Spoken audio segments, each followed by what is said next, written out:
గౌరవనీయ కలెక్టర్ గారికి, అలాగే ఎక్స్ఎమ్మెల్యే ఉమా బ్రహ్మానంద రెడ్డి గారికి, ఫయాజ్ గారికి, కళ్యాణ గారికి, జిల్లా డిడిఓ గారికి, కమిషనర్ గారికి, సహచార కౌన్సిలర్లకు, తెలుగుదేశం నాయకులకు, అధికారులకు మరియు ఇక్కడికి వచ్చిన లబ్ధిదారులకు, పోలీసు వారికి, నా సహచర పాత్రికేయ మిత్రులకు అందరికీ నా నమస్సుమాంజలు. ఈరోజు రాష్ట్ర వ్యాప్తంగా ఆటో డ్రైవర్లకు ఒక పండుగ దినం అనేది మీ క్లాప్స్ ద్వారా మీరు ఒప్పుకోవాలి. మీరందరూ క్లాప్స్ కొట్టాలి. ఎందుకంటే సోదరులు చెప్పారు, ఆటో డ్రైవర్ అంటేనే మధ్య తరగతికి ఇంకటి కింద ఉంటారు. రెక్కాడితే కానీ డొక్కాడదన్న సొంతంగా మీ ఆటో చక్రం తిరిగితే కానీ మీ కుటుంబాలు కడుపు నింపని పరిస్థితిలో ఇన్సూరెన్స్ కట్టుకోవడం కోసం, ఫిట్నెస్ కట్టుకోవడం కోసం వాటన్నిటికీ డబ్బులు లేక చాలా ఇబ్బందులు పడుతుంటారు. మీరే చూడండి, ఆటో డ్రైవర్లు, ఎంతో మంది ఆటో డ్రైవర్లలో ప్రమాదాలు జరిగినప్పుడు వాళ్ళు చాలా ఇబ్బందులు పడతారు. ఎందుకంటే ఇన్సూరెన్స్ లేక ₹1 కూడా ఇన్సూరెన్స్ రాని పరిస్థితి ఉంది అనేది మన గౌరవ చంద్రబాబు నాయుడు గారు అది గుర్తించి మనకి ఇన్సూరెన్స్ కట్టుకోవడానికి ఇచ్చాడు. ఈరోజు ₹15,000 ఒక్కొక్క ఆటోకి ఇవ్వడం అంటే ఆషామాష విషయం కాదు. రాష్ట్ర వ్యాప్తంగా దాదాపు ₹436 కోట్ల మీకు ఆటో డ్రైవర్ల అకౌంట్లో జమ చేస్తున్నారు. అంటే ప్రధాన కారణం ఏమిటి? మనం బస్సుల్లో మహిళలకు ఉచితంగా ఎన్నికల వాగ్దానంలో భాగంగా మహిళలకు బస్సులో ఉచితంగా ఇస్తామన్న దాని ప్రకారంగా ఉచితంగా ఇవ్వడంతో ఆటో డ్రైవర్ల సోదరులు ఏదైనా నష్టపోవడానికి అవకాశం ఉంది అనే ఉద్దేశంతో మన కూటమి ప్రభుత్వంలో చంద్రబాబు నాయుడు గారు అయితే, పవన్ కళ్యాణ్ గారు అయితే, లోకేష్ గారు అయితే దీని మీద ఎన్నో రకాలుగా అన్వయించేసి ఈరోజు మీకు ఆటో డ్రైవర్లకు ₹15,000 వేయడం జరిగింది. రాష్ట్రం ఎంత ఆర్థిక సంక్షోభంగా ఉన్నా కానీ మీ యొక్క అభ్యున్నతికి, మీ కష్టాల కోసం దాన్ని ఉండేదాన్ని మీరు సద్వినియోగం చేసుకోవాలని చెప్పి నేను ఈ సందర్భంగా కోరుతున్నా.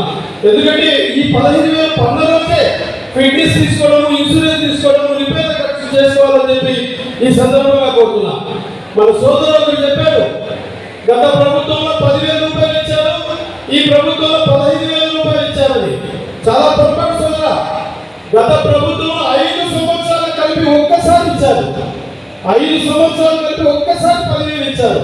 కానీ మన ప్రభుత్వం, కూటమి ప్రభుత్వం వచ్చిన మొట్టమొదటి సంవత్సరమే ప్రతి వ్యక్తిని, ఆ లబ్ధిదారునికి ₹15,000 మనం ఇస్తున్నామంటే 5 సంవత్సరాల్లో దాదాపు ఒక్కొక్క ఆటో డ్రైవర్కు ₹75,000 వస్తుంది. కాబట్టి దీన్ని గుర్తించాలి. మనం మాట ఇచ్చిన తర్వాత 5 ఏళ్ల తర్వాత ఎన్నికలు సమీపిస్తున్నప్పుడు ఊరికి ఒక తాయిల మాదిరి ₹10,000 ఇచ్చారు. ఈ రోజు చూడండి, మన గౌరవ మంత్రి గారు, ముఖ్యమంత్రి గారు ఆటో కార్యక్రమానికి బయలుదేరారు. అదే మనం గతంలో చూసాం, పర్దాలు కట్టుకుని మీటింగ్లకు వచ్చిన సందర్భాలు ఉన్నాయి. కాబట్టి ప్రతి ఒక్కరూ ఈ అవకాశాన్ని సద్వినియోగం చేసుకోవడమే కాకుండా మన కూటమి ప్రభుత్వం మీద ఖచ్చితంగా మనం ఒక బాధ్యత పెట్టింది. మన మీద మనం వాళ్ళ కష్టం పెట్టి మనకి ఇచ్చిన సద్వినియోగం చేస్తారని చెప్పి మనం ఆలోచించాలి. అలాగే మన ప్రభుత్వంలో ఇప్పుడే కాదు, ఇంకా రాబోతున్నాయి సంక్షేమ పథకాలు. ఇంకొక చిన్న విషయం చెప్పదలుచుకున్నా, మన జిల్లాలో దాదాపు 400 మందికి అనర్హులుగా వచ్చారు. 400 మంది మీరేం బాధపడాల్సిన పని లేదు. కొన్ని టెక్నికల్ ప్రాబ్లం వల్ల కూడా మీకు రిజెక్ట్ అయ్యొచ్చు. వాటికి గ్రీవెన్స్ ఉంది చెప్పి మేడం గారు చెప్పారు, దానికి అప్లై చేసుకుంటే దాంట్లో కొంత, ఎందుకంటే ఎక్కువ భాగము కరెంటు మీటర్ల రీడింగ్ వల్ల ఎక్కువ రిజెక్ట్ అయ్యేది తెలుస్తుంది. ఎందుకంటే ఆ రీడింగ్ వల్ల కూడా ఎలక్ట్రిసిటీ డిపార్ట్మెంట్ కూడా ఏదిగా సందర్భంగా చెప్తున్నా, వాళ్ళకి చెక్ చేసి వాళ్ళకు ఆ క్లియరెన్స్ ఇవ్వచ్చు, మీరు సహకరించాలని చెప్పి ఈ సందర్భంగా నేను కోరుతున్నాను.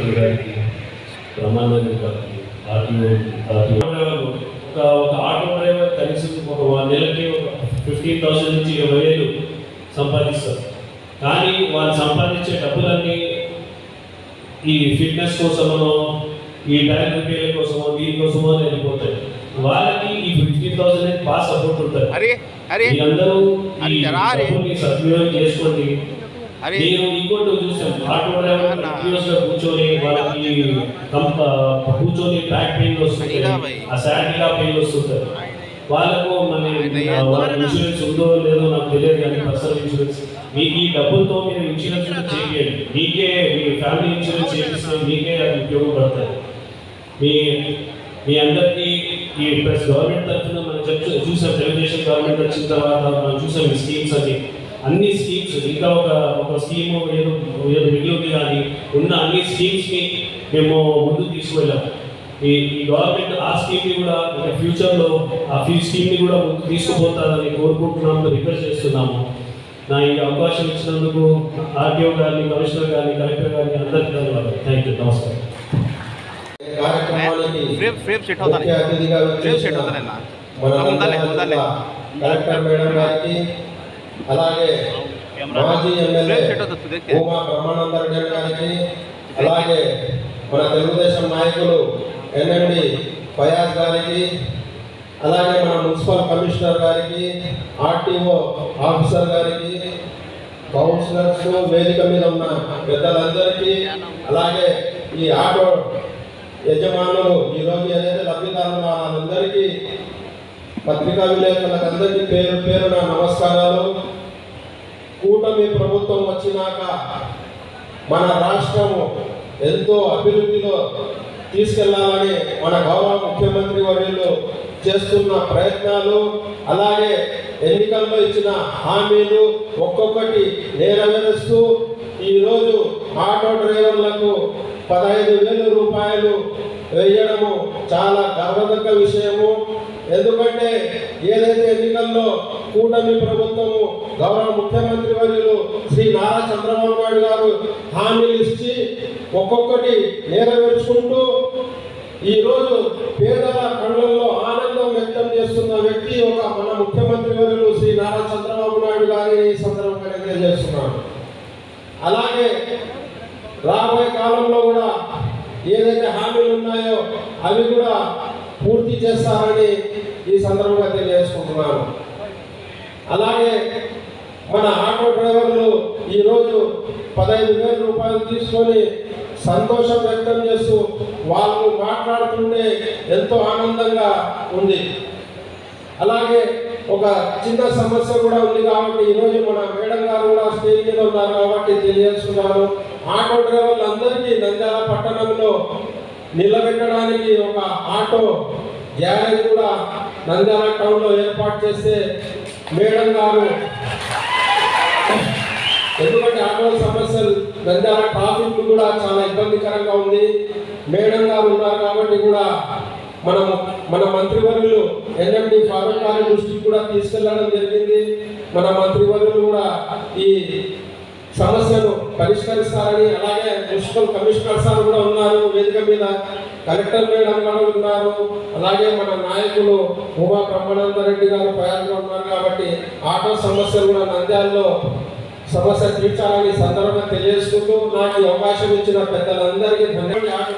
Thank you CM sir, thank you CM sir, thank you. వేదిక మీద గౌరవనీయులు జిల్లా కలెక్టర్ గారికి, కమిషనర్ గారికి, ఆర్టీఓ గారికి, మున్సిపల్ గారికి, ఇతర అధికారులకు, ఎంపీడీ అందరికీ కూడా హృదయపూర్వక నమస్కారం తెలియజేసుకుంటూ, ముఖ్యంగా ఈరోజు ఆటో డ్రైవర్, క్యాబ్ డ్రైవర్ సోదరులు అందరినీ కూడా ఈ సందర్భంగా కలుసుకోవడం చాలా సంతోషంగా ఉంది. ప్రతి ఒక్కరి అకౌంట్లో ఈరోజు ఒక 15,000 రూపాయలు మీకు ఆర్థికంగా సపోర్ట్గా ఉండే విధంగా ఈరోజు ముఖ్యమంత్రి చంద్రబాబు నాయుడు గారి నాయకత్వంలోని కూటమి ప్రభుత్వం ద్వారా మీకు ఈరోజు అందించడం జరుగుతూ ఉంది. ఈరోజు ఫిట్నెస్ సర్టిఫికేట్స్ కోసం కానీ, ఇన్సూరెన్స్ కోసం కానీ ఈ అమౌంట్ మీ కుటుంబాలకు ఎంతో ఉపయోగపడుతుందని కూడా నేను నమ్ముతున్నాను. కూటమి ప్రభుత్వం వచ్చిన తర్వాత ఇచ్చిన హామీలన్నింటినీ కూడా నెరవేర్చి వస్తున్నారు. అలాగే శ్రీశక్తి పథకం కింద మహిళలకు ఉచిత బస్సు ఇవ్వడం వల్ల మీకు నష్టం కలగకూడదు అన్న ఒకే ఒక కారణంతో చంద్రబాబు నాయుడు గారు ఆలోచన చేసి మీకు ఒక్కొక్కరికి ప్రతి ఏడాది 15,000 రూపాయలు ఇవ్వడం అనేది చాలా మంచి పరిణామం. దానికి కూడా మనందరం కూడా ఈరోజు ముఖ్యమంత్రి చంద్రబాబు నాయుడు గారికి కృతజ్ఞతగా తెలియజేయాల్సిన అవసరం ఎంతైనా ఉందని తెలియజేసుకుంటున్నాను. లబ్ధిదారులు ఎవరైనా రాకపోయినా గ్రీవెన్సెస్లో అప్లై చేసుకోవాలని దానికి కలెక్టర్ గారు కూడా చెప్పడం జరిగింది. అది కూడా మీరు అప్లై చేసుకునే దానికి అవకాశం ఉంది. ప్రతి కూటమి ప్రభుత్వం ఉన్నప్పటి నుంచి ఏ చిన్న సమస్య వచ్చినా కూడా ప్రతి ఒక్కరికి పర్సనల్గా ఈరోజు నాయకులు కానీ చంద్రబాబు నాయుడు గారు కానీ పవన్ కళ్యాణ్ గారు కానీ అలాగే అందరూ కూడా ఈరోజు దగ్గర ఉండి చూసుకుంటున్నారు. ముఖ్యంగా నారా లోకేష్ గారు యువకుల పాదయాత్రలో ప్రతి ఒక్క కాన్స్టిట్యూన్సీకి వచ్చినప్పుడు అక్కడ ఉన్న సమస్యలన్నింటినీ కూడా ఒక్కొక్కటిగా కూడా తీసుకుంటూ వెళ్తున్నారు. ఇక్కడ ఆటో అసోసియేషన్ డ్రైవర్స్ అందరూ కూడా ఇచ్చిన హామీని కూడా లోకేష్ గారు దాన్ని కూడా చేస్తామని కూడా హామీ ఇవ్వడం జరిగింది. దాన్ని కూడా ఖచ్చితంగా జరుగుతుంది. అలాగే కళ్యాణ్ చెప్పినట్టుగా ఆటో గ్యారేజ్ సందర్భాన్ని కూడా ఈరోజు గవర్నర్ గారి దృష్టికి తీసుకెళ్ళడం జరిగింది. అది కూడా ఏ విధంగా ప్రయత్నం చేస్తామని కూడా మీకు హామీ ఇచ్చడం తెలియజేస్తుంది. వేదిక పైన ఉన్న పెద్దలందరికీ, అధికార బృందం అందరికీ, అలాగే ముందున్న పెద్దలు, మరి ముఖ్యంగా స్వశక్తితో ఎదుగుతున్న మన ఆటో డ్రైవర్స్ అన్నలు, అక్కలు, వారి కుటుంబ సభ్యులందరికీ, అలాగే పత్రికా మరియు ప్రసార మాధ్యమ ప్రతినిధులందరికీ కూడా పేరు పేరున నమస్కారాలు తెలియజేస్తూ ఉన్నాను. మరి రాష్ట్ర ప్రభుత్వం ఎంతో మంచి ఉద్దేశంతో చక్కని ప్రోత్సాహక పథకం ఆటో డ్రైవర్ సేవలో ఈరోజు మరి కాసేపట్లో గౌరవ ముఖ్యమంత్రి వారి చేతుల మీదుగా మనం ప్రారంభించుకుంటున్నాం. ఈ కార్యక్రమంలో కలెక్టర్గా నేను భాగస్వామైనందుకు, మిమ్మల్ని అందరినీ ఈ కార్యక్రమం ద్వారా కలుసుకున్నందుకు చాలా సంతోషం. రాష్ట్ర ప్రభుత్వం అనేక సంక్షేమ అభివృద్ధి కార్యక్రమాలు చేస్తుంది. అందులో భాగంగా మనందరికీ తెలుసు, మన జిల్లాలో చూస్తే 2,16,000 మందికి ప్రతి నెల 1వ తారీఖున 92 కోట్ల రూపాయలని మనం పెన్షన్గా ఇస్తూ ఉన్నాం. ఇందులో కూడా చాలామంది మీ కుటుంబ సభ్యులు కూడా పెన్షన్ అందుకుంటున్నారు. అలాగే పిల్లల్ని చక్కగా ప్రోత్సహించాలి. వారికి చదువే మంచి ఆస్తి. చదువుతో పాటు అవసరమైన అన్నీ కూడా సమకూర్చాలి.